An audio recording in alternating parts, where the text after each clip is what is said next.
Okay, starting on approximately page 74, we have the first read of the Student Handbook. And we're going to welcome forward assistant principal, both assistant principals. Just remind everybody on TV who you are. Welcome and welcome back. Thank you. Evening board, Dave Mann, Assistant Principal of Student Affairs. Oh, Kylie Greger, Assistant Principal of Curriculum and Instruction. Not everybody watches all of it. Sorry, they may have just tuned in. I'm sorry. Okay. We're here tonight to present the first read of the 17-18 handbook, and we'll highlight major changes the team has recommended for the handbook. The committee met on 4 separate occasions. Topics I will discuss in this report will be final exam exemption criteria, the HERO program, and updated building procedures. Ms. Greger is going to first start with the exam exemption procedure changes along with the student and parent rights and responsibilities. So we'll start first in the handbook, page 12-13, and then proceed to the handbook, page 17. So the first thing that I wanted to highlight for you are the changes that are proposed to the final exam exemptions. Final exam exemption changes were approved last year by the Board of Education. The language in this entire section is all the same language that was approved last year, so we are not changing anything in this particular section except that we added the SAT as a potential way for students to earn exam exemptions. So they've always been able to earn exam exemptions through their ACT scores and their growth from their 8th grade Explore test to their junior ACT test. But now that now that Illinois has joined forces with SAT and we are offering our students SAT tests, we thought it was important to include some SAT benchmarking that students could earn exemptions in that area as well. So what you will see that really is the major change, and when I went into this, I really wanted more than anything to just make this more clear for students so that there's not any confusion about what it takes to earn an exam exemption, and that's why I went with a chart this time. As I said, all of the information relating to earning an exemption based on the ACT and earning an exemption based on growth from Explore to ACT, that has all been in place. It's current language in our handbook. The students are already operating under those parameters. The difference here is that we wanted to be able to add the SAT version into that. I know there were some questions that I wanted to be able to address. That growth from the Explore to the junior ACT portion, students obviously get their Explore scores as 8th graders, but we then also keep that data on file. One of the things that we go over with all students when we have our individual class meetings is we review and revisit this information multiple times because it's one of those things that students forget, and when they're ready to want to exempt an exam, sometimes they just feel like that's their right and they don't want to consider the exemptions, the way those exemptions are earned. So every time we meet with our classes, and this year we did individual classroom presentations for all of our juniors and all of our seniors instead of bringing them all in the auditorium. Dave, Neil Dugetti, and myself went into all of their classes so that we could speak to them, because the information for juniors and seniors is really hard hitting. So one of the things that we mention in all of those meetings is I go over the process for growth from Explore to ACT, let the students know that they are under no responsibility to maintain that data from their 8th grade year. We keep all of that information on file, and they can access it from their counselors at any time, and they can also, I told them, they can also come directly to me to access that information. So we have it on file, and we make it available to students who, starting at their junior year, maybe they want to see, going into the ACT, how far do I need to grow? So we make that information available to them so that they know where they can go for that. And that isn't a change for us. It's been something that was in the handbook, I think, before I got here. Mind if I ask a question tied to the other thing? Sure. So we're basing a lot of our decision on growth. I mean, kid knows what their ACT or SAT score is, but do they know on a regular basis what their growth is? I don't know that they know. That's why we try to tell them. We make the policy and we talk about it early on in the junior year, so we can tell them, in addition to them having it in the handbook, this is another way that you can earn this exemption. And that's why we let them know where they can access that information, so that if they want to be able to work off the growth factor, they can get that. The other question, and I believe this is something we talked about last year as well, the idea that we put that 5-day limit in place, so that students, if students are absent more than 5 days, they are not able to use their earned exam exemptions. As a building team, we have a firm belief that if a student is not present for the majority of a school year or semester, that this is not something that they should be able to take advantage of.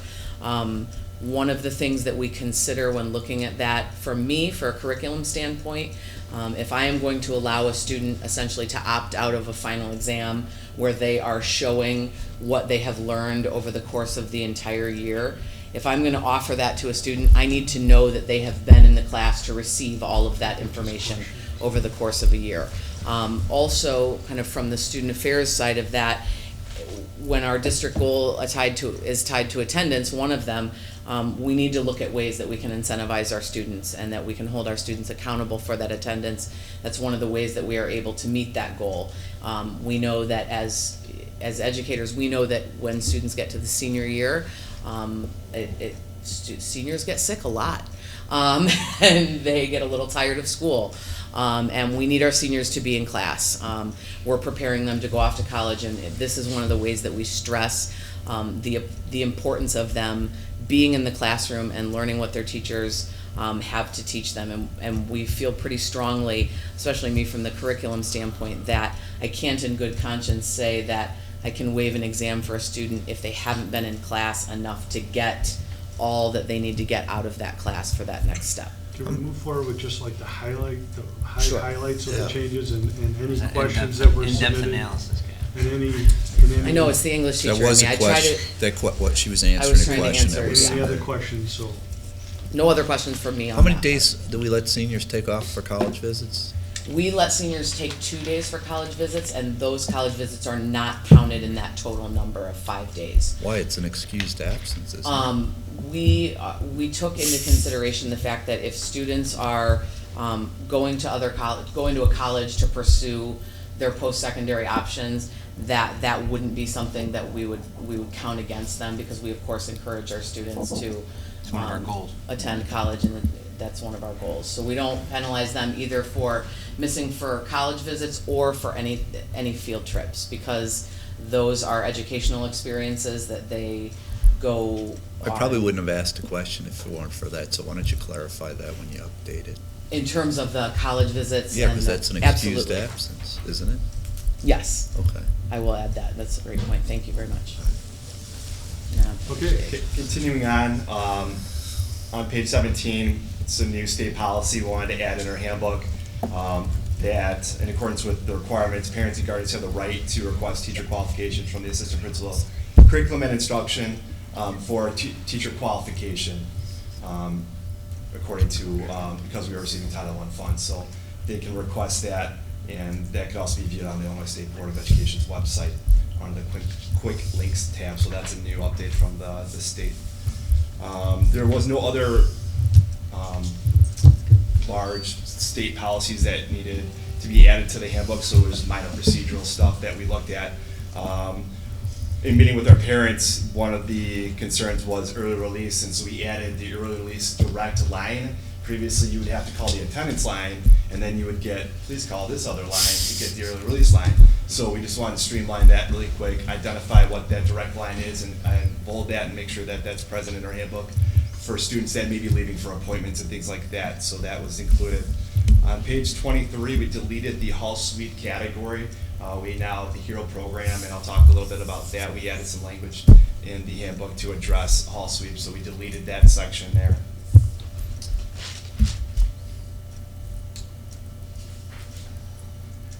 Page 43, blogging, we removed a couple lines in that section, and we wanted to highlight the board policy there. It's 7:140, and then we took the board policy and just, because we have so many kids on Chromebooks now, we really wanted to make this clear to our students and our parents what our policy is on blogging social media. And so we just took the board policy and bulleted it in a bulleted format and presented that within the handbook instead of just one long paragraph, so we made it more visually pleasing there in that category. Page 51 of the handbook, student substance abuse alternative program. We just added at the end there, see our code of conduct. So that was just added language because we do have a strict code of conduct policy on substance abuse. We wanted to add that language in that section as well. One thing we needed to add to our fees was students do need to pay for any type of tournaments. You know, we're hosting a girls regional basketball tournament here tomorrow. That would be something that students would need to pay for. It's not included in their activity fee that they purchase at residency, which is $25. That covers like dances and regular season games, but not, I'd just say, related tournaments and things like that. So that was added language. Something that we were really excited about, working with the chief of police at the zoo, we were able to up the date when our students could park in the zoo parking lot. Previously, our contract included November to March, so we were able to move that up a month. So we revised the contract. Scott was able to revise the contract with their financial guy over there, and now students can park October 1st to March 31st. So that's a big victory and afforded our students more opportunities to park year long, or more months out of the year than they previously had. So that's a win for us. And carpool. Correct. Does the right side of it need to be edited at 60? Parking modification. So the right side was current language in the handbook, and the left side is what we're changing. Okay, I got you. Physical education, we just wanted to again add board policy in that section, which wasn't there previously. So we added 7:260 board policy in the language that's already included in the handbook there in that section. Something that we started this year on page 31 in the handbook regarding detentions and in-school suspensions. We started a restorative practice in our in-school room. Basically, we're providing kids opportunities to reflect on their behavior. They're not just sitting in the in-school room completing homework. We want to have, at the end of the day, them reflect back on their behavior, see where they messed up, and how can we help them avoid that behavior in the future. So if they complete that packet, which our administration, our deans review with them at the end of the day, then they get released from in-school a little bit earlier. So 3:05 instead of the 3:15, which is stated in our handbook. So it's kind of an incentive for students to get out early from in-school. So that was added under the detention section of page 31. Finally, the HERO program. We wanted to add language. This will replace the hall sweep language on page 23. At the start of each period, classroom teachers will uphold a closed doors policy. Students who have not passed through the threshold of their classroom doors when the bell rings will be considered tardy and will need to obtain an unexcused HERO pass for entry into their classroom. Unexcused tardies will accumulate and may result in a dean's office consequence, and then see our tardy policy that we implemented last year. And then failure to serve assigned HERO consequences will escalate into an administrative assigned consequence. And so that HERO program has been successful for us. We just wanted to highlight that in the handbook going forward. Can you tell us who all participated on the core team to do this? And then Correct. how did you receive input from parents on a weekly basis, or however that was? Sure.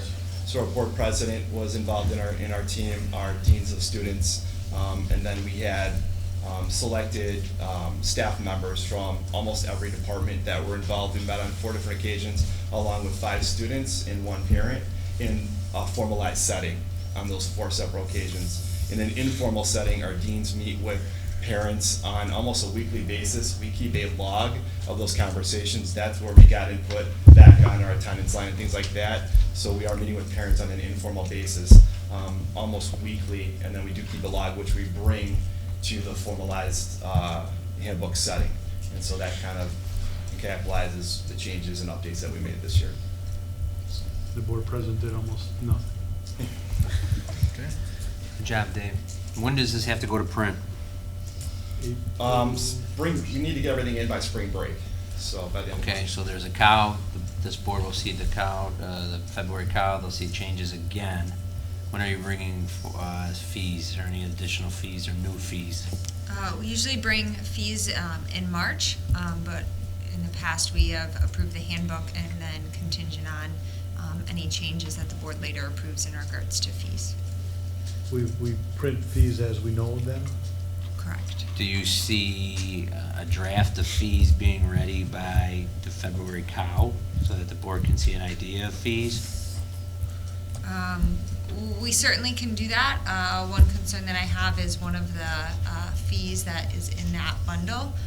Well, two fees. One is the yearbook fee, and we need to work to secure a new vendor for that, which could impact the yearbook fees for next year. And the other being parking fees, if that has if that changes at all due to the outcome of the zoning hearing. We'll put an asterisk on those items for now. Right. How does- I'm not looking to approve we could still wait till the March business meeting to approve it. It would just be, just get other departments working on their fees sooner rather than later. So And of course, the convenience fee. my concern with Yeah, we might need to, Is that- honestly, we should probably add language on our fee thing that in order to expedite parents in the fee process, you know, the school district does charge a general fee from a credit card company or and there will be a general fee that may apply to help offset a portion of this cost. So I know that at the board level, we don't know exactly the fee schedule, and we don't know exactly what the convenience fee is gonna be, and the items that they're gonna clean up, but otherwise, we have a good product that the board is gonna in general approve. Okay, good job. Clean that Thank up a you. little and, Still shoot for March business, yeah, make sure we get it to the Right. printer on time. so it's gotta be, Got it. it'll be approved in March. Thank you. Thank you. Thank you very much. Okay, at this point, I'll discuss the matters for closed session. We're going to discuss personnel, student discipline, individual student matters, sale or lease of property, probable imminent or pending litigation, and collective negotiations. At this point in the meeting, I'll survey the crowd once again to see if there's anyone out there raising their hand who would like to speak for our second opportunity of visitor statements. Seeing none and having no discussion items this month, but some in the future, we will now entertain a motion to go into closed session. Resolved that the Board of Education, Township High School District 208, Cook County, Illinois, enters closed session for the purpose of considering appointment, employment, or dismissals of employees, student discipline, sale or lease of land, probable imminent and pending litigation, and collective negotiations. Second. Second, Mr. Jepson. Thank you, Mr. Simi. Is that covered for the board? Yes, sir. Okay, we'll go for the vote. Mr. Walsh? Yes. Gotcha? Yes. Ms. Ruska? Yes. Johnson? Yes. Yes. Yes. Yes. The open meeting portion is adjourned.